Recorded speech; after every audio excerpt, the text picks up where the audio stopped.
भगवान शंकर ने गोपी रूप धारण किया, तब श्री भोलेनाथ को प्रभु दर्शन हुआ। इस पावन रास की कथा भागवत के 8 अध्यायों में गाई है।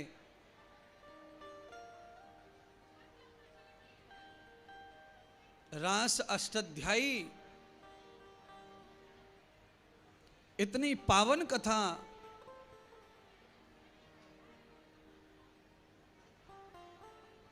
शिव गोपी बनकर के वृंदावन वास करने लगे। श्री राधा समा गई शाम में, और इतनी ही देर में कंस ने सोने का रथ भेजा वृंदावन। कंस ने सोने का रथ क्यों भेजा? कंस को समझाया अक्रूर जी ने कि वो नंद के बालकों को मारने की शक्ति तुझ में नहीं है कंस, इसीलिए पहले तू यज्ञ कर। यज्ञ में नंद बाबा और नंद के दोनों बालकों को आमंत्रित कर। जब वो तेरे घर पे आ जाएंगे तो घर पे तो कुत्ता भी शेर हो जाता है।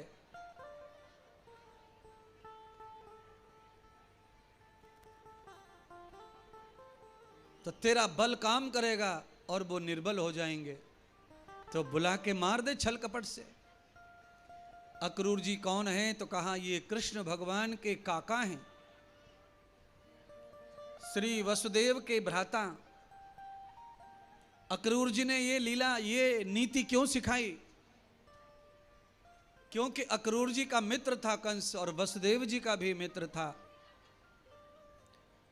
पर अक्रूर जी को यह पता चल गया था कि कंस मेरे भ्राता के पुत्रों को मारना चाहता है, और ब्रज में हल्ला हो चुका था कि वो बालक ब्रह्म है, परमात्मा भगवान है। क्योंकि छोटे से बालक के ऊपर इतने बार प्रहार हुआ हो राक्षसों का और बालक न मरा हो, राक्षस ही मर गए, तो अनायास ही जनता बालक को भगवान मानने लगेगी। जलती आग में फेंक दिया जाए और बालक ना जले तो ये भगवान ही है, तो ही ऐसा हो सकता है। अक्रूर जी चाहते थे कि मैं कैसे भी करके अपने भतीजे को देखूं कि वो कैसा भगवान है और वो कैसा मानस है, और मुझे कोई अवसर नहीं है उसे देखने का। तो मैं कंस को इस तरह उल्लू बनाऊंगा तो मुझे कंस भेजेगा, क्योंकि कंस का कोई भरोसा नहीं करता अब ब्रज में, और मैं पूरे ब्रज में मेरा भरोसा स्थापित है। और सच बात, अक्रूर जी की बात सभी मानते थे। अक्रूर ऐसे सज्जन पुरुष थे। स्वयं अक्रूर जी रथ पे सवारी बनकर रथ हाँक कर लाए और आकर खड़ा कर दिया ब्रज में। नंद बाबा को रथ दिखा सोने का, अक्रूर जी पर तो शंका हो ही नहीं सकती थी। अक्रूर जी ने कहा, नंद जी, महाराज कंस के यहां धनुष यज्ञ हो रहा है, और उस यज्ञ में आपको मैं परिवार आमंत्रित किया है और मुझे शीघ्र रथ लेकर भेजा है, यज्ञ कल ही है।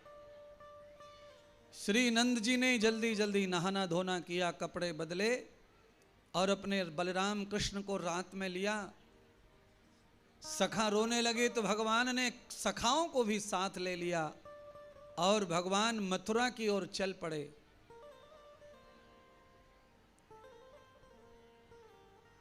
मथुरा में पहुंचे भगवान ने बलराम जी से बात की, बड़े भैया, बाबा अपने को शहर और बाजार देखने नहीं देंगे, अभी हम छोटे हैं, पर हमें तो मथुरा का बाजार देखना है, और हमारे जो मित्र हैं, सखा हैं, इनके कपड़े लत्ते भी अच्छे नहीं हैं। मामा के घर जा रहे हैं तो कपड़े लत्ते तो टनाटन होना, और हम तो सब फटे हाल हैं, सब सखा, किसी का पजामा फटा है, कुर्ता फटा है, किसी की धोती सिमटी है, फटी है।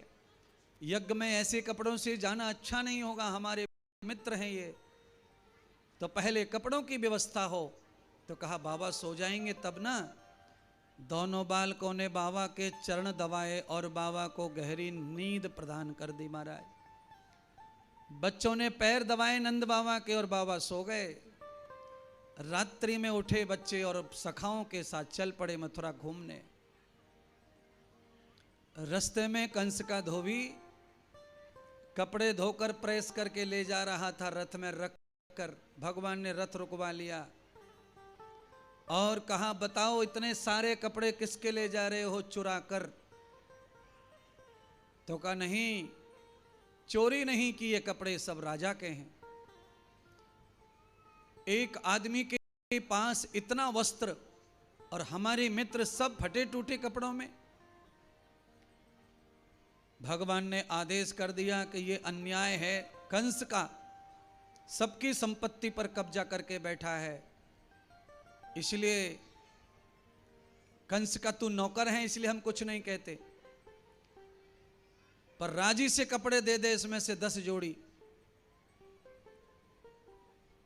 राजा का नौकर होने की वजह से उसमें भी अहंकार था। उसने कहा मुंह देखा है दर्पण में? महाराज कंस के वस्त्र धारण करोगे तुम ग्वाले, गौचारक। भगवान समझ गए कि इसमें अहंकार भरा है। भगवान ने उसको मारा पीटा तो नहीं, अपने सखाओं से कहा कि इसके इतनी गुदगुदी करो कांख में बगल में कि ये हंस हंस के मूर्छित होकर गिर जाए। भगवान के ग्वाल वाल लग गए महाराज, उंगली करने पेट में, पीठ में, बगल में। इसका तो हाल ही बुरा हो गया महाराज। आपको कभी ऐसा हाल करवाना हो तो 2-3 लोगों को आदेश कर देना, उंगली का कितना प्रभाव होता है जो आपको हंसा हंसा के पटक लेगी नीचे। नीचे गिर गया महाराज, तड़र बड़र करने लगा, चीखने चिल्लाने लगा, छोड़ दो, सांस फूल गई, मूर्छित ही हो गया भगवान। कंस का धोबी। भगवान ने बड़े बड़े कपड़े निकाले, 10 की जगह 20 जोड़ी निकाल लिए। एक अभी एक सुबह पहनेंगे, पर कठिनाई आ गई महाराज। बाल गोपाल 7-8 साल के और कंस 50-60-70 साल का। अब कंस के कपड़े 7 साल के बच्चों को कैसे आए? जैसे कंस की धोती निकालकर ग्वाल श्रीदामा का पैर डाला तो पूरा श्रीदामा घुस गया धोती में। कुर्ता पहनाया तो कुर्ता जैसे मानो चादर ओढ़ ली हो, सारा ढक गया। अब तो भगवान बड़े परेशान। पूरी रात पीसा और पारी में सकेला, इतना मारा पिटा छुट्टा छिट्टा हुआ और कपड़े भी मिले पर किसी काम के नहीं है। अब क्या करें? जब समय अच्छा चलता है तो काम अच्छे बनते हैं। सामने से दर्जी आ गया, पहचान लिया, ए नंद के लाला, हमारे मथुरा में क्या कर रहे हो रात्रि में अपने सखाओं के साथ? तुम कौन हो? तो कहा मैं दर्जी हूं, कपड़ा सिलता हूं।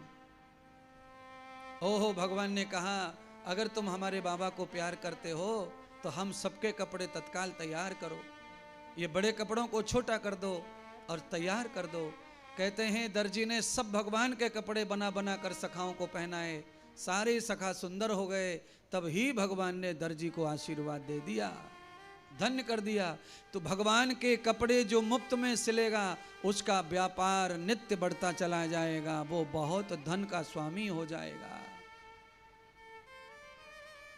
इसीलिए मैं तो सभी दर्जी टेलरों को कहना चाहता हूं कि ठाकुर जी के लिए अपनी तरफ से भी कभी कभी कपड़े सिल के दान कर दिया करो मंदिरों में। उद्धार होगा, तुम्हारा कल्याण होगा, दुकान चलेगी, काम चलेगा। आगे भगवान बढ़े तो पहुंच गए मिठाइयों की दुकान वाले मार्केट में, बनियाओं के मोहल्ले में। बनिया खिलाने पिलाने लेने देने में बहुत ज्यादा हाथ अच्छे होते हैं। सब लोग खड़े हो गए अपनी अपनी दुकान के आगे। नंद के लाला, आज तो रबड़ी खाओ, आज तो मलाई खाओ, आज तो रस खाओ, आज तो लाला तुम पान खाओ। भगवान का स्वागत किया, सम्मान किया और मिष्ठान से मुंह मीठा कराया।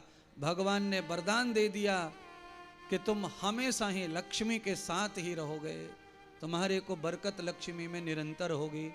तुम्हारे व्यापार में रुचि बनी रहेगी, लक्ष्मी आवागमन तुम्हारे घर रोज करेगी। सारे व्यापारी धन्य कर दिए भगवान ने।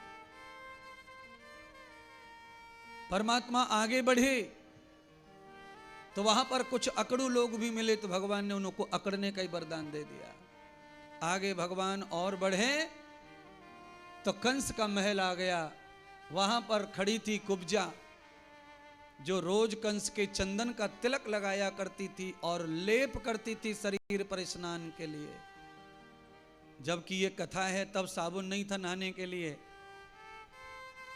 साबुन की जगह पर तब जो है उगटन होता था। उगटन जो मिट्टी से बनता था और उसमें फूलों की सुगंध डाल दी जाती थी, खुशबूदार फूलों को पीस कर डाल दिया जाता था, उससे ही स्नान होता था। चमेली का तेल लगाया जाता था स्नान के समय, फिर पानी से नहाया जाता था। शरीर दिन भर खुशबू देता रहता था और तेल भी नहीं रह जाता था पानी डालने से। आप ये कह रहे होंगे महाराज तुम उस समय जमाने में थे जो इस सब बातें जानते हो। हाँ थे, हम कोई आज के थोड़ी हैं, हम भी पूरी जड़ हो चुके हैं, पूरी तरह से पुंडा हो गए महाराज, पेड़ पुराना है। और कुछ तो जीवन में अनुभव किया है और कुछ बुजुर्गों से सब सीखा है, उसको भी याद रखा है। बुजुर्ग जो बात बता के जाएं वो किसी भी जवानी में भूलनी नहीं चाहिए, क्योंकि बुजुर्गों का ज्ञान कभी झूठा नहीं होता और न किताब का होता है। वो ज्ञान उनका अनुभव का ज्ञान होता है, अनुभव का ज्ञान। किताब के 100 किताबों का ज्ञान एक तरफ और एक बूढ़े आदमी का ज्ञान एक तरफ, तो 100 किताब का ज्ञान कम पड़ेगा और एक बुजुर्ग के अनुभव का ज्ञान ज्यादा पड़ेगा।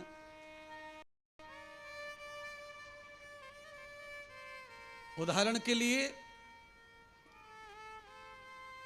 बुजुर्गों का ज्ञान क्या है और किताबों की पढ़ाई क्या है, कैसे काम आती है वो समझो। एक विवाह की बात चल रही थी, एक लड़के का विवाह हो नहीं रहा था। लड़की वाले आते अलग अलग शर्त रखते। एक लड़की वालों को लड़का पसंद आ गया, पर उन्होंने भी शर्त रख दी। उन्होंने शर्त रखी कि हम अपनी लड़की का ब्याह तो तुम्हारे लड़के से कर देंगे, पर बारात में एक भी बुजुर्ग नहीं आना चाहिए, सब नए नए लड़के आने चाहिए। शादी हो नहीं रही थी तो शर्त मान ली।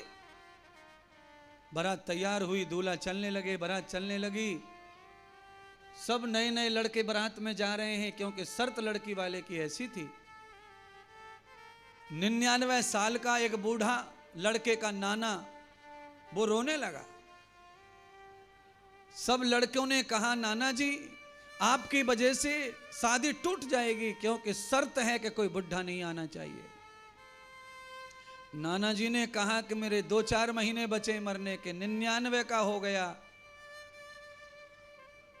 मेरी अंतिम इच्छा पूरी कर दो, मुझे एक बार और बारात करा दो। तो कहा नाना तेरे इच्छा के चक्कर में इसका ब्याह नहीं होगा, शर्त टूट जाएगी तो इसका कन्यादान नहीं होगा। नाना ने कहा कि होगा कन्यादान, मुझे बारात में ले चलो, नहीं तो मैं यहां मर जाऊंगा। कैसे ले चले, तुम तो दिखोगे वहां जाओगे तो। कहा नहीं, ऐसा करो कि मुझे गाड़ी की डिग्गी में डाल के ले चलो, मुझे वहां निकालना मत, पर मेरा शौक पूरा कर दो। लोगों ने कहा बात तो सही है, जब नाना बाहर ही आएगा नहीं तो दिखेगा कैसे, और दिखेगा नहीं तो शादी रुकेगी कैसे। नाना जी को डाल लिया डिग्गी में, पैक कर दिया कार को, चल दिए बारात। बारात पहुंच गई लड़की वालों के यहाँ, सब बैंड बाजा बज गया, गांव में दूल्हा घूम लिया, घोड़ी पे चढ़ लिया, दरवाजे पे पहुंच गया, यज्ञ मंडप में पहुंच गया, हवन शुरू हो गया, फेरे पड़ने का नंबर आया। लड़की वालों ने फिर हाथ खड़े कर दिए कि फेरे नहीं पड़ेंगे। अब लड़के वालों ने कहा महाराज अब क्या हो गया, तुमने जो शर्त रखी थी कि कोई बूढ़ा नहीं आएगा, देख लो एक भी बूढ़ा नहीं आया, सब जवान जवान लड़के, अब क्या बात हो गई। तो लड़की वाले ने कहा बात यह है कि एक शर्त तुमने मानी है, हमारी दूसरी शर्त यह है कि हमारे गांव में नदी बहती है पानी की, उस नदी का पानी तुम्हारे सभी बाराती और दूल्हा और तुम सब लोग मिलके सुखा दो और उस नदी में दूध की नदी बहा दो, तो लड़की का कन्यादान होगा, अन्यथा होने वाला नहीं है। अब तो महाराज सबरे इंजीनियर कलेक्टर जितने भी गए थे बारात में, अब सब माथा पटकने लगे। अब इंजीनियर ऐसा तो कोई है नहीं जो नदी सुखा दे। नदी को रोक राक करके बांध बूंद बनाकर ऐसा तो कर दे सकते, बांध देंगे पानी को, पर सुखाएं कैसे? अच्छा सुखा भी दें तो दूध कहां से बहाएं? सब डिस्टर्ब हो गए महाराज। अंत ये हुआ कि बारात लौट के चल दी, दूल्हा भी मोहर पोहर उतार दिए, मुकुट बंधन, लौट के चल दी बारात। घर वालों ने कहा कि अब शादी कैंसिल होगी, बारात लौट के जा रही है, बेचारे नाना को काहे को डिग्गी में डाल के रखा है, वो मर जाएगा, अब बाहर निकाल लो। नाना बाहर निकला, नाना ने पूछा हो गया ब्याह, लड़की विदा हो गई, वापस चल दिए। सब रोने लगे। नाना जी लड़की वालों ने शादी नहीं की। क्यों? क्योंकि उन्होंने शादी के समय, फेरों के समय ये शर्त रख दी नहीं कि गांव की नदी का पानी सुखाकर उसमें दूध की नदी बहा देगा लड़का, और लड़के घर वाले तो हम अपनी बेटी का ब्याह करेंगे, नहीं तो नहीं करेंगे। नाना जी ने कहा बस इतनी बात के लिए शादी कैंसिल हो गई, चलो मुझे लेके चलो, शादी लेने करने आए हैं तो शादी करके ही जाएंगे। नाना जी तुम क्या कह रहे हो, ऐसे कैसे होगा, नदी कैसे सूखेगी, दूध का कैसे नदी बहेगी? नाना जी ने जाकर के लड़की वालों से बात की। सभी बारातियों ने कहा कि अब शादी तो होने वाली है ही नहीं, तो चलो एक चांस और ले लो, बाबा को बतरा लेने दो जाते जाते नाना को। नाना जी पहुंचे। नाना जी ने लड़की वाले को कहा भैया शर्त क्या है बताओ दोबारा। तो कहा शर्त यह है कि हमारी गांव की नदी को पानी को सुखाओ और दूध की नदी बहाओ। नाना जी ने कहा कि तुम्हारी तो सब शर्त हो गई, पर हमारी भी एक आध शर्त मानी जाएगी कि नहीं? लड़की वालों ने कहा रिश्ता होना है तो एक आध तो लड़के वालों की भी सुनी जाती है, बताओ। नाना जी ने कहा कि दूध की नदी हम बहा देंगे, तुम पहले अपनी नदी के पानी को सुखा दो, तुम पानी सुखाओ हम दूध बहाएंगे। अब तो महाराज लड़की वाले और लड़की वालों के संग में सरपंच प्रधान सब सिटर पिटर करें। लड़की वाला पसीना छोड़ गया, क्योंकि वो पुड़िया फेंकने वाले थे न, लड़की वाले वैसे फेंकू थे। ऐसी शर्त रख दो जिससे हो ही ना। नाना जी ने अपने 99 साल के अनुभव का प्रयोग किया, बुद्धि लगाई। लड़की वालों ने नाना के चरण पकड़ लिए। हे नाना, हमसे न पानी कभी सूखने वाला है, और फिर कैसे नदी में दूध बहेगा? तो कहा हमारे पास तो है चमत्कार दूध बहाने का, पर नदी का पानी तो सुखाओ। अंत तो ये हुआ कि लड़की वालों ने हार मान ली, पानी सूखने वाला ही नहीं था, तो दूध की नदी का सवाल ही नहीं उठने वाला था।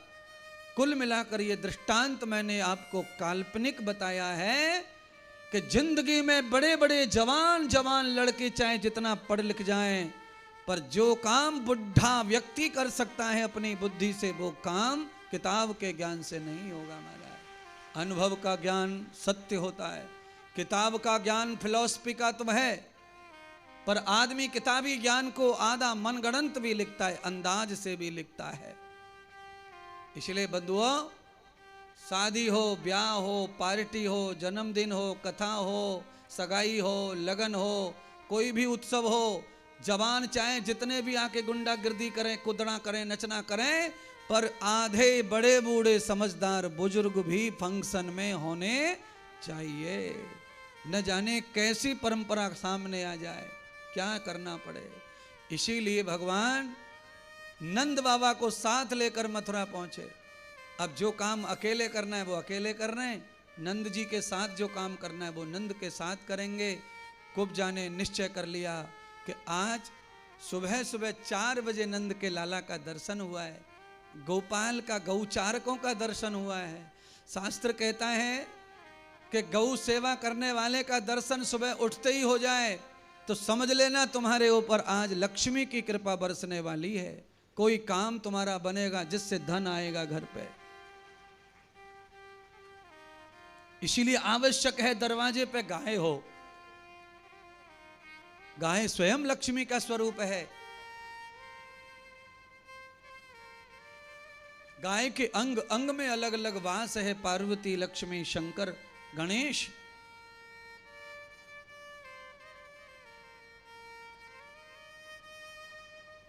कुब्जा ने चंदन लगा दिया भगवान को। भगवान ने चंदन लगाने के फल में कुब्जा को सुंदर बना दिया। भगवान महल में प्रवेश हो गए। कंस के धनुष रखा था, तोड़ दिया रात में ही। कंस के सैनिकों ने प्रतिशोध किया। बलराम की घूसा और गदा चली, सब धराशायी हो गए। सूर्य उदय हो उससे पहले पूरी टीम को लेके भगवान लौट आए बगीची पर। नंद जी को उठाया, निलाया और रथ लेकर चले। बाबा चलो, अब हम मामा के यज्ञ में चल रहे हैं। और मामा का यज्ञ होगा कहाँ से, वो तो रात में ही सब खत्म कर आए भगवान यज्ञ का तमाशा। इसीलिए किसी भी प्रकार का यज्ञ करना हो तो उसमें हमारा दिल बिल्कुल साफ होना, नीयत बिल्कुल अच्छी ही होनी चाहिए। कैसी नीयत होनी चाहिए?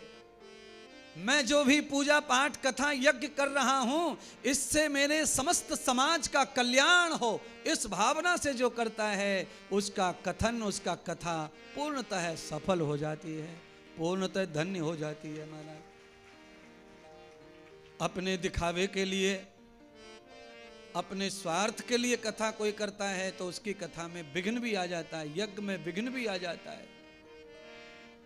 तो अपने पर्सनल कामों को लेकर के ना, समाज के कल्याण के हेतु कथा करो, यज्ञ करो, तो आपके भी समस्त कार्य जो पर्सनल हैं वह भी धन्य हो जाएंगे, सफल हो जाएंगे।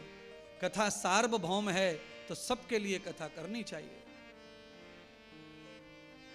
पहले ही दिन कह दिया था श्री रामकृष्ण जी ने कि गुरुदेव कथा तो वृंदावन में भी हम कर लेते, पर हमें गांव में कथा इसलिए करवा रहे हैं कि हमारे गांव और हमारे क्षेत्र का उद्धार हो, कल्याण हो। इसलिए कथा जो है धन्य होती है, कथा सफल होती है महाराज। हाँ, और कथा में यह भी होता है कि मेरे ही बेटे का उद्धार हो, मेरे ही पप्पा का उद्धार हो, मेरे ही दद्दा का उद्धार हो, तो कथा फिर स्वार्थी हो जाती है, मतलबी हो जाती है। सबका कल्याण हो तो मेरा कल्याण स्वयं हो जाएगा।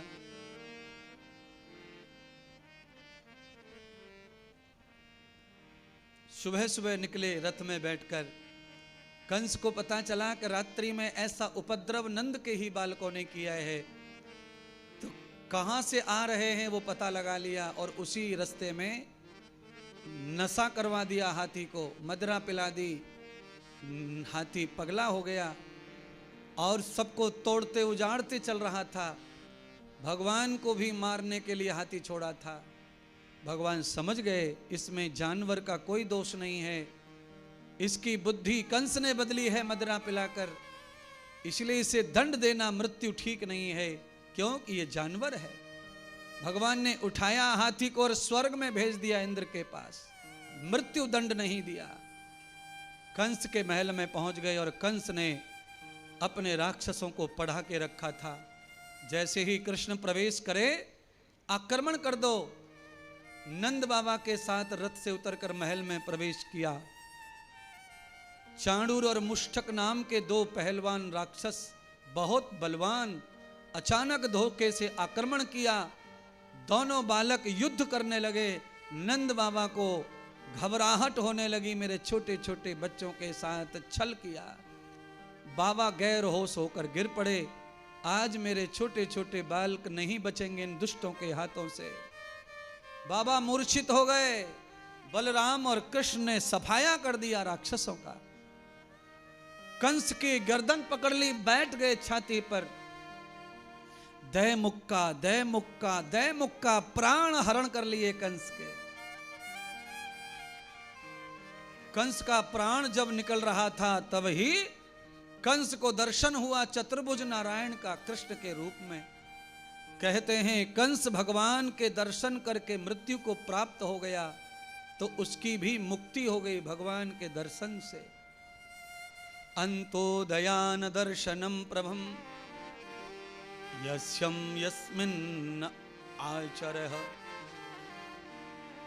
जिस प्राणी के आचरण में भगवान आ जाए दर्शन में मृत्यु के काल के समय, अंतिम श्वास में, तो उसके पाप भी माफ हो जाते हैं और उसे भगवत धाम भी प्राप्त हो जाता है। इसीलिए हर समय दिमाग में भगवान का ही चरित्र चलने दो, क्योंकि हम और तुम इतने अज्ञानी हैं, हमको नहीं पता कि हमारी अंतिम श्वास कब रुकेगी। कभी भी रुक जाए तो रुक जाए।